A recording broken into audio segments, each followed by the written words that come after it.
সুপ্রিয় দর্শক, আসসালামু আলাইকুম। সবাইকে স্বাগত জানাচ্ছি আজকে গুরুত্বপূর্ণ সংবাদে। প্রথমে জানিয়ে দিচ্ছি সংবাদ শিরোনাম, পরে বিস্তারিত।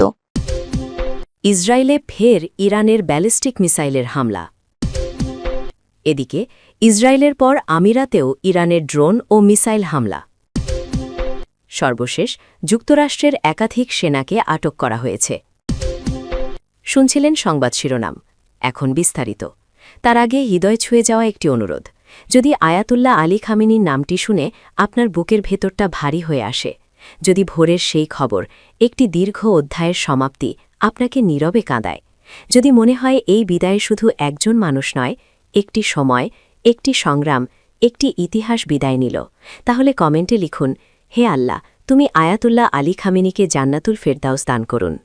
আর যদি আপনি চান তার জীবনের গল্প যেন ভুলে না যাওয়া হয়, তার সংগ্রাম যেন বিকৃত না হয়, তার অবদান যেন নীরবে মুছে না যায়, আর ইতিহাস যেন মানুষের হৃদয়েই বেঁচে থাকে, তাহলে অনুগ্রহ করে চ্যানেলটি সাবস্ক্রাইব করুন। সাবস্ক্রাইব মানে কেবল একটি বাটনে চাপ দেওয়া নয়, এটা হলো শ্রদ্ধা জানানো, এটা হলো স্মৃতিকে ধরে রাখা, এটা হলো সত্যকে নীরবে পাহারা দেওয়ার এক ছোট্ট অঙ্গীকার, এটা হলো ইতিহাসকে ভুলে যেতে না দেওয়ার দায়িত্ব নেওয়া। চলুন কথা না বাড়িয়ে বিস্তারিত জেনে নিই। ইসরায়েলে ফের ইরানের ব্যালিস্টিক মিসাইলের হামলা। মধ্যপ্রাচ্যের আকাশে আবারও উত্তেজনার আগুন জ্বলে উঠেছে। কয়েক ঘণ্টার বিরতির পরই আবারও নতুন করে আঘাত হেনেছে ইরান। শনিবার গভীর রাতে আকস্মিক এই হামলার খবরে মুহূর্তেই সতর্ক অবস্থায় চলে যায় পুরো ইসরায়েল। উত্তরাঞ্চলের বিভিন্ন শহরে হঠাৎ করেই বেজে ওঠে সতর্কতামূলক সাইরেন। আতঙ্কে ছুটতে থাকে মানুষ নিরাপদ আশ্রয়ের দিকে। সংবাদ মাধ্যম টাইমস অফ ইসরায়েল জানিয়েছে, বাংলাদেশ সময় শনিবার রাত প্রায় 11:15টার দিকে ইসরায়েলকে লক্ষ্য করে ব্যালিস্টিক ক্ষেপণাস্ত্র নিক্ষেপ করে ইরান। এর মাত্র 4 ঘণ্টা আগেই আরেক দফা হামলা চালানো হয়েছিল। ফলে খুব অল্প সময়ের ব্যবধানে 2 দফা আক্রমণে পরিস্থিতি আরও উত্তপ্ত হয়ে ওঠে। সাইরেন বাজতেই অনেক এলাকায় মানুষ ঘুম থেকে ওঠে, দ্রুত আশ্রয়কেন্দ্রে চলে যায়। সামাজিক যোগাযোগ মাধ্যমে ছড়িয়ে পড়া বিভিন্ন ভিডিওতে দেখা যায় রাতের নিস্তব্ধতা ভেঙে সাইরেনের শব্দে চারদিকে আতঙ্ক ছড়িয়ে পড়েছে। অনেকেই আকাশের দিকে তাকিয়ে বিস্ফোরণের শব্দ শুনেছেন বলেও দাবি করছেন। তবে সর্বশেষ এই হামলায় ঠিক কতটি ব্যালিস্টিক ক্ষেপণাস্ত্র ব্যবহার করা হয়েছে তা এখনও নিশ্চিতভাবে জানা যায়নি। ইসরায়েলি সামরিক বাহিনীও আনুষ্ঠানিকভাবে ক্ষেপণাস্ত্রের সংখ্যা প্রকাশ করেনি। প্রাথমিকভাবে ধারণা করা হচ্ছে কয়েকটি ক্ষেপণাস্ত্র আকাশ প্রতিরক্ষা ব্যবস্থার মাধ্যমে প্রতিহত করার চেষ্টা করা হয়েছে। বিশ্লেষকদের মতে চলমান উত্তেজনার মধ্যে ইরানের হামলার তীব্রতা আগের তুলনায় কিছুটা কমে এসেছে।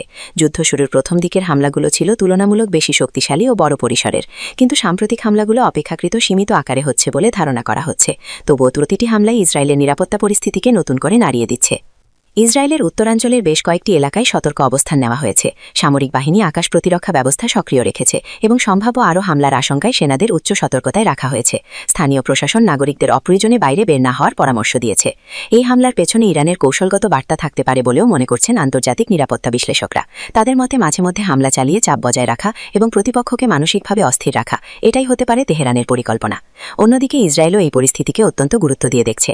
দেশটির প্রতিরক্ষা কর্মকর্তারা জানিয়েছেন যে কোনো ধরনের হামলার জবাব দিতে তারা প্রস্তুত। প্রয়োজনে পাল্টা পদক্ষেপ নেওয়া হতে পারে বলেও ইঙ্গিত দেওয়া হয়েছে। মধ্যপ্রাচ্যের এই নতুন উত্তেজনা আন্তর্জাতিক মহলেও উদ্বেগকারী করেছে, কারণ ইরান ও ইসরায়েলের মধ্যে সরাসরি সংঘাত যদি আরও বিস্তৃত আকার নেয় তাহলে পুরো অঞ্চল জুড়ে বড় ধরনের নিরাপত্তা সংকট তৈরি হতে পারে। এরই মধ্যে অনেকেই প্রশ্ন তুলছেন, এই হামলা কি আরও বড় সংঘর্ষের পূর্বাভাস, নাকি এটি কেবল সীমিত সামরিক চাপের অংশ?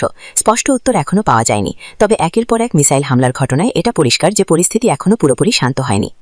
রাতের অন্ধকারে ছোড়া সেই ব্যালিস্টিক ক্ষেপণাস্ত্র শুধু আকাশেই বিস্ফোরিত হয়নি, বরং মধ্যপ্রাচ্যের রাজনৈতিক আকাশেও নতুন করে উত্তেজনার ঝড় তুলেছে। এখন সবার নজর পরবর্তী পদক্ষেপ কি নেয় ইরান এবং কিভাবে প্রতিক্রিয়া জানায় ইসরায়েল।